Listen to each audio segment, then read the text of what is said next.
सरकार की पूरी मिली भगत है। बहुत मोटे रूप पर जो है सरकार ने पैसा लिया है और उसी वजह से सारे लोगों को परेशान किया जा रहा है। 30 साल से रोजगार को कर रहा हूँ, कोई सुनने वाला व्यक्ति ही नहीं है, कोई जनप्रतिनिधि मतलब इस बात को सुन ही नहीं पा रहा है। जब जिलाधिकारी असहाय हैं तो मैं किसी से और क्या कह सकता हूँ, मैं किसी से क्या उम्मीद कर सकता हूँ। केवल 12 क्रैशर वालों के सामने 1 लाख लोगों की रोजी रोटी को जो संकट में डाला जा रहा है। आपका 93 रुपये का डीजल का भाव है और उसको जो हमको जो 25 रुपये के रेट देने की बात करें, आप 28 रुपये की इतने बात की है, जबकि स्पेयर पार्ट महंगा हो गया, टायर महंगा हो गया, मिस्त्री महंगा हो गया, लेबर महंगी हो गई है। 2-3 दिन क्रमिक अनशन के बाद अगर शासन प्रशासन नहीं माना तो हम जो है आमरण अनशन को तैयार हो जाएंगे। गौला नदी जिसको कहा जाता है लाइफलाइन, हल्द्वानी से लेकर लालकुआं के तमाम लोग जिससे लाभान्वित होते हैं, अगर वो बंद हो जाती है तो उससे प्रभावित भी होते हैं। साथ ही जब वहाँ पर अगर रेट की बात आती है तो रेट के लिए भी लोगों को संघर्ष करना पड़ता है, क्योंकि वहाँ पर लोग अपने जब जो डंपर स्वामी हैं वहाँ पर जाते हैं खनन के लिए, लेकिन उसके बाद क्रेशर पर उनको रेट नहीं मिलता, फिर उनको संघर्ष करना पड़ता है। ये लंबी कहानी उनकी पिछले कई वर्षों से चली आ रही है। हर साल कुछ ना कुछ इस तरह की प्रतिक्रियाएँ होती हैं, लेकिन इसी के चलते इस बार फिर गौला नदी खुली और उसमें रेट के चलते जो है फिर से वो बंद हो गई। करीब 13 दिन हो चुके हैं हल्द्वानी और लालकुआं के सभी अक्सर गेटों को बंद हुए, जिसी के चलते आज मोटा हल्दू पर आज ये क्रमिक अनशन का पहला दिन है। हालांकि आंदोलन को इनके 6 दिन हो चुके हैं, लगातार इनकी मांगों पर कोई सुनवाई नहीं हो रही। आइए इनसे जानते हैं कि आगे की क्या रणनीति है और आज का जो इनका अनशन है क्यों है। देखिए, हमारा आज जो है 6ठा दिन जो आंदोलन को है, 6 दिन हो गए और जो काम हमारा प्रभावित हुआ उसको 13 दिन हो गए। हमने शुरू में जो है महापंचायत भी यहाँ पर की। महापंचायत करने के बाद डीएम साहब ने हमको बुलाया, हम लोग यहाँ से 7 लोगों की टीम गई, तो वहाँ पर हमें कोई निराशाजनक हमें जो है लगा। उन्होंने कहा हम तुम्हें क्या रेट चाहते हैं, हमने कहा हमें 40 का चाहिए, बाकी 35 से 40 के बीच में आप जो तय कर देंगे वो हम संघर्ष समिति को मंजूर है।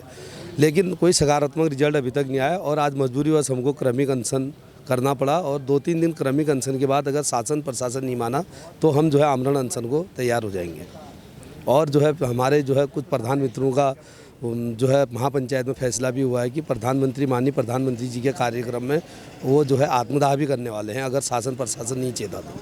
आप ये बताइए, जो 13 दिन से कार्य प्रभावित हो रहा है गौला नदी से, तो ये कम से कम कितना अभी तक नुकसान हो चुका होगा लोगों को, कितना एक मोटा मोटा जो है एक गाड़ी का कम से कम जो है 13,000 रुपये का नुकसान प्रॉफिट का हमें हुआ है। अगर सही रेट हमें मिले, 1,000 रुपये पर डे हम गाड़ी वो करते हैं, तो एक गाड़ी का 13,000 यानी 7,000 गाड़ियाँ हैं। आप लगा लें कितना नुकसान हो रहा है। और राजस्व को भी नुकसान हो रहा है, राजस्व भी जो है करोड़ों का राजस्व का भी नुकसान हो रहा है सरकार को। ये जीवनदायिनी गोला है और सरकार इसी गोले से चलती है। तो क्रेशर से कुछ बात हुई, क्रेशर मालिकों से आपकी कुछ वार्ता हुई? क्रेशर मालिकों से हमारी नहीं हुई, डीएम साहब की बात हुई और उनका कहना है कि वो 28 रुपये से ज़्यादा नहीं देंगे। और हम लोग पिछले बार से भी 28 में ही काम करते थे, हमें हर साल लॉस हुआ क्योंकि हम इसलिए चुप हो जाते थे। पिछले बार मिट्टी आती थी तो हम सोचते थे चलो यार क्रेशर वाले की मिट्टी आ रही तो हम नुकसान नहीं सही, लेकिन इस बार माल अच्छा आया है तो हम चाहते हैं कि वो भी अच्छे रेट में माल बेचेंगे और हमें भी अच्छा रेट मिले। कम से कम जो है महंगाई बढ़ रही है तो हमें भी तो 2 पैसा हम भी कमाएं। बिल्कुल, महंगाई बढ़ी है तो रेट भी बढ़ना चाहिए। वहीं इन लोगों की इसी मांग के चलता आज जो है क्रमिक अनशन का पहला दिन है। आगे की क्या रणनीति रहेगी आंदोलन को लेकर के?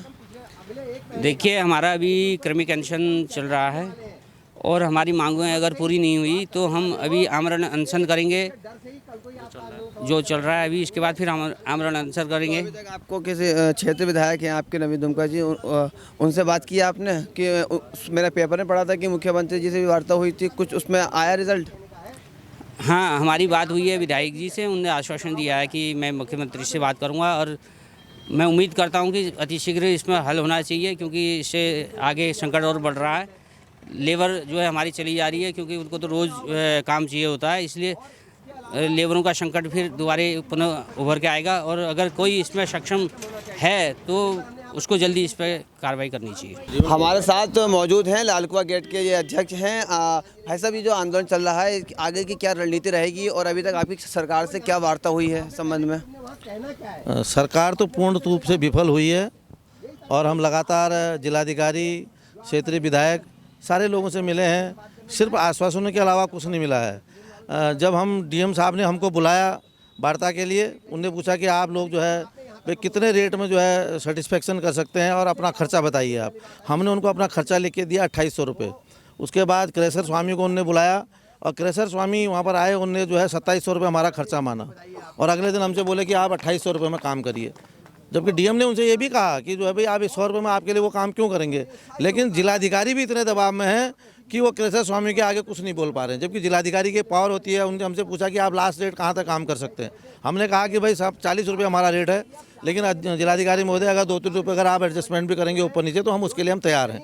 लेकिन हमें यही समझ में नहीं आ रहा है कि विधायक जी की बात को जिलाधिकारी नहीं सुन रहे हैं या जिलाधिकारी की बात को शासन नहीं सुन रहा है, और क्रेशर वालों का इतना बड़ा दबदबा बना हुआ है कि जिलाधिकारी भी उनके सामने नतमस्तक हो चुके हैं। जबकि जिलाधिकारी को ये कहना चाहिए था कि भाई एक बात बताइए, जब 27 रुपये का आप रेट एक्सपेक्शन कर रहे हैं कि आप करें, उनका इतना खर्चा है, उसके बावजूद आप जो है क्या कहते हैं 2800 रुपये का रेट खोल रहे हैं, तो आप कैसे काम करेगा वाहन स्वामी आपके सामने। उनको कहना चाहिए था भाई 1000 रुपये गाड़ी तो उनको भी चाहिए। भाई जो वाहन स्वामी काम कर रहा है उसको 1000 रुपये गाड़ी भी नहीं चाहिए क्या। तो जिलाधिकारी भी उनके सामने नहीं बोल पा रहे हैं। तो मेरे को लग रहा है कि ये जो है बहुत बड़ी एक चैन बनी हुई है जिसके सामने की जो है सारे लोग जो है नतमस्तक हैं। एक तरफ जो है 7 रुपये की रॉयल्टी खोल रखी है समतलीकरण के लिए। हमने जब जिलाधिकारी से कहा कि भाई आपने समतलीकरण में 7 रुपये रॉयल्टी खोल रखी है और यहाँ आपकी 31 रुपये की रॉयल्टी खोल रखी है, तो जिलाधिकारी बोले इसमें आप चर्चा मत करिए, इसको छोड़ दीजिए आप, ये आपका विषय नहीं है। भाई एक बात बताइए, गड्ढे हमारे वहाँ खोदे जाएंगे तो विषय किसका है ये जिलाधिकारी को ये नहीं कहना चाहिए ना। जिलाधिकारी तो कहना चाहिए था कि भाई ठीक है हम इसको देखेंगे। भाई आप एक बात बताइए, सरकार एक तरफ तो 7 रुपये की रॉयल्टी पे काम करवा रही है और उनसे 7 मीटर में जो है 100 फीट के गड्ढे खुदवा रही है, और एक तरफ जो है 31 रुपये की रॉयल्टी ले लीजिए। भैया हम कह रहे हैं आप उनको भी 31 रुपये कर दीजिए, उनको भी 31 रुपये कर दीजिए, कोई दिक्कत नहीं है। और फिर दूसरा आप समतलीकरण, ये भाई तराई भावर में समतलीकरण की क्या हो सकता है।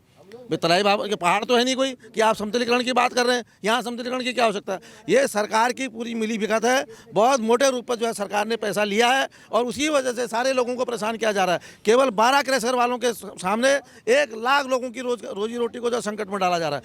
आप बताइए, मैं पत्रकार महोदय आपसे पूछना चाह रहा हूँ कि जो है 10,000 वाहन स्वामी है, उसमें से 7,000 मोटर मालिक होंगे। 10,000 में से किसी की 2 गाड़ी होंगी, किसी की 3, किसी की 4 गाड़ियाँ होंगी। 7,000 में जो है 4, अगर परिवार का 4 मेंबर भी एक परिवार में, तो 28,000 लोग हैं उससे जुड़े हुए हैं। और उसके साथ 28,000 ड्राइवर कंडक्टरों का परिवार जुड़ा हुआ है, क्योंकि 7,000 ड्राइवर भी होंगे और 56,000 ऐसे जोड़ लीजिए आप। उसके बाद मजदूर है, उसके बाद हमारा मार्केट है, उसके बाद हमारा व्यवसाय है। तो आप देखिए ना, 1 लाख तो सीधे प्रभावित हो रहा है। और जो हमारी जननी है, जिसको हमको जन्म दिया है इस गौला निधि ने, उसको आज इन्होंने जो है एक संकट मोचक के रूप में बना दिया है। 7 रुपये की रॉयल्टी में आप काम करा रहे हैं, जबकि सरकार को 400 करोड़ रुपए। इससे पहले कितना रेट मिलता था?